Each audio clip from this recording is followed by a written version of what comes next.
Hi, I'm Nicola Cairncross. Hi, hello, hey, hi. I'm going to talk to you about success.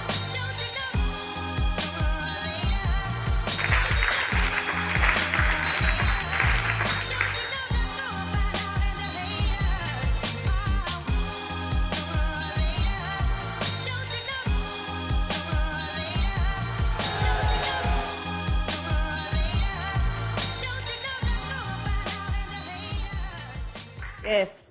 Nicola here, and I'm at the ICF conference, and I'm talking to you live from the stage. Welcome. What I'm going to cover today is how to be very confident speaking live on camera. Someone in the audience has just pointed out that in fact I am not live, and that is correct, because it's much better if you record things in advance properly. So I'm actually just going to be doing a live demonstration. I'm showing people how to create a bit of content that can then go everywhere online in under 10 minutes a week.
So as you can see, we're out here in the sunshine and we're having lunch. I'm having lunch today with one of my very good friends, Pete Jenkins, who is a gamification expert.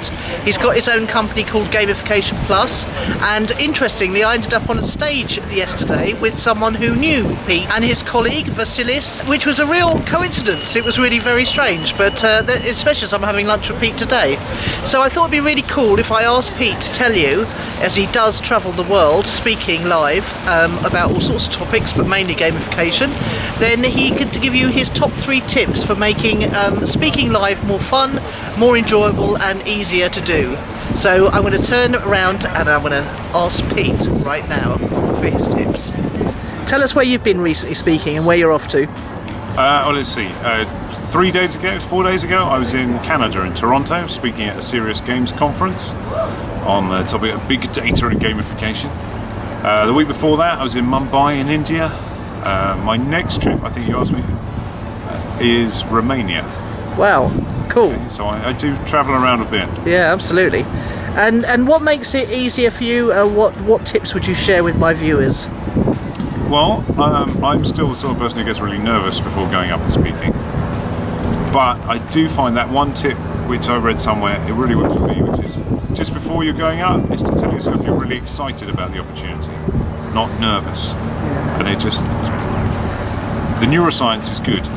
It tells you you're actually, all those symptoms of nerves are actually more about excitement. Oh yeah, I came across that one recently and it really works, yeah. I did used to do the whole breathing and stretching and power posing and stuff, but quite often you're in the audience in the front row or whatever and you're about to be called on stage, and that can be quite disconcerting to anyone else who's speaking.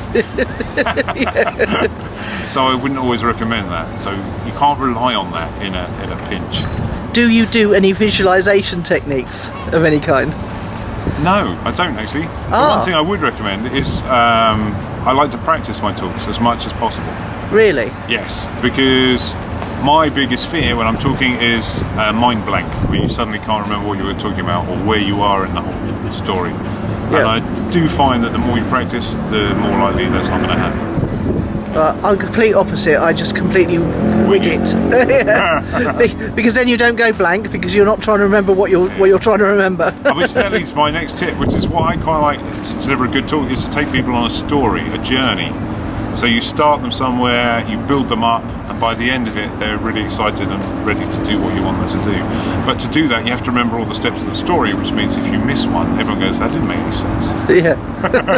And if you get distracted and go off on a tangent, you have to know how to bring it back. Yeah. And do you prefer speaking to bigger crowds or smaller ones? Ooh, I love training, so that's a nice small crowd. I can wing that if needed. Yeah. But on a bigger crowd, I like the whole feedback that you get from an audience. Yeah.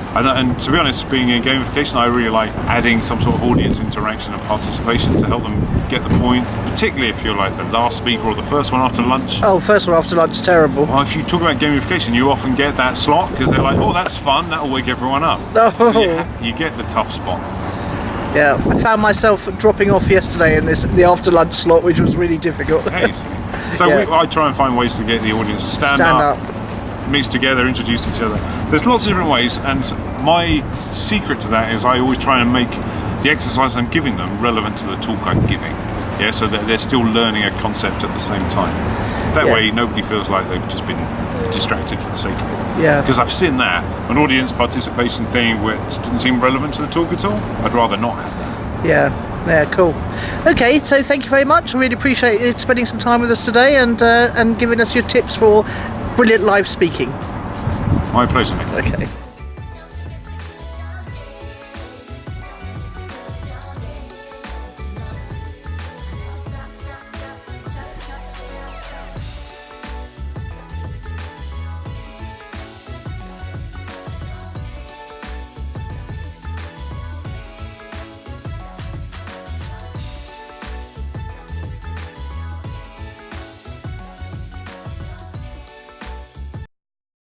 So what's on the blog and the podcast this week, you might be asking yourselves? On the blog last week, we talked about how you need to become resourceful if you don't have much resources.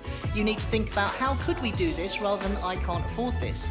And the more resourceful you get, the better it'll be and the more you can push your business forward. And you've got to remember, nobody else is going to do it for you. So if you haven't got many resources, you've got to become more resourceful. So that's on the blog at nicolacairncross.com/blog.